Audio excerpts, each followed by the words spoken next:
Au cœur de la société.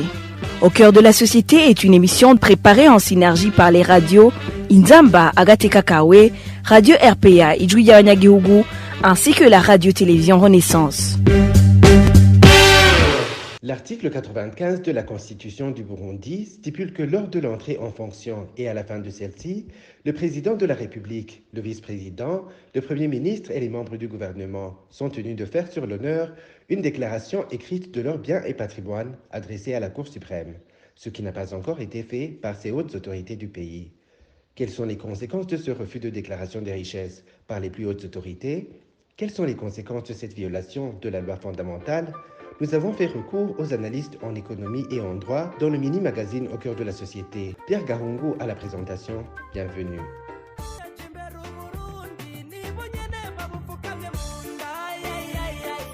Au début de son mandat en 2020, le président Évariste Ndayishimiye semblait se soucier de cette obligation des mandataires publics de déclarer leurs richesses. Après quelques jours seulement, le numéro 1 burundais a fait volte-face. Le point avec Emile Nibasumba de la RPA. 2 mois après son accession au pouvoir, c'était le 23 août 2020, Évariste Ndayishimiye a demandé aux hautes autorités de déclarer leurs biens et patrimoine. À partir de demain, commencez tous à vous préparer pour que dans les semaines à venir, on commence à déclarer nos richesses devant la justice. À la fin de nos mandats, on fera le même exercice pour montrer que nous n'avons pas détourné la richesse du pays. Un mois plus tard, le 25 septembre de la même année 2020, lors de la conférence publique à Gitega, le président Évariste Ndayishimiye avait fait volte-face.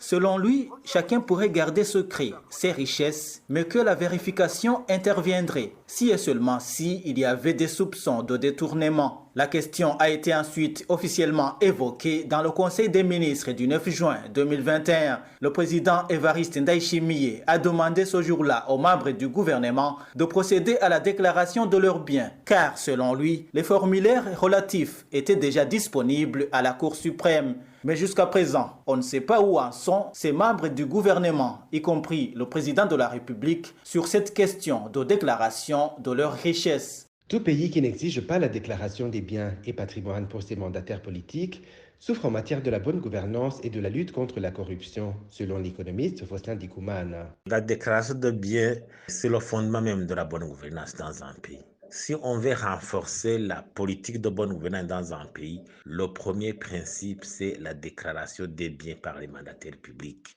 Parce que la déclaration des biens rappelle aux autorités, aux mandataires publics, qu'ils sont redevables par rapport à leur mission de travail. Cette déclaration leur rappelle aussi qu'ils ne doivent jamais confondre pendant l'exercice de leurs fonctions, leur patrimoine et le patrimoine public, qu'ils doivent respecter la chose publique. Aussi, cette déclaration aide à combattre l'enrichissement illicite, les mauvaises pratiques d'enrichissement illicite, le blanchiment, où une petite minorité s'accapare au pouvoir s'accapare les richesses du pays, en délaissant le reste du pays croupir dans une misère indescriptible. Cette déclaration aide à la lutte contre la corruption. La déclaration des biens aide à suivre méticuleusement l'enrichissement de ces cadres. Si vous enrichissez de façon illicite, alors vous serez appelé à répondre. Lorsque la loi est violée par ceux qui sont au sommet de l'État et qui étaient censés la faire respecter, la culture de respect de la loi est alors reléguée au second plan, même pour les autres administratifs. C'est le juriste Vital Shimimana qui le dit. Quand le président de la République dit que la déclaration du patrimoine n'est pas nécessaire, donc comprendre que la violation de la Constitution et des lois du Burundi est permise, à ce moment, tout le monde s'y adonne. Et en conséquence, cette loi ne peut pas être appliquée. Ceci pose également la question de l'indépendance du pouvoir judiciaire, parce que la déclaration du patrimoine devrait être reçue par la Cour suprême et les autres juridictions. Donc, en conséquence, ces juridictions doivent exiger le respect de cette disposition légale, mais tel n'est pas le cas aujourd'hui. À part l'article 95 de la Constitution du 7 juin 2018, la loi anticorruption oblige encore les mandataires politiques à déclarer, en plus de leurs biens et patrimoine, ceux de leurs conjoints et enfants mineurs, qu'ils soient propriétaires, usagers ou détenteurs habituels. Ces lois sont aujourd'hui sciemment violées par les concernés. Et c'est par ici que prend fin le mini-magazine Au cœur de la société. Pierre Gahungu était à la présentation. Au revoir. C'était l'émission Au cœur de la société.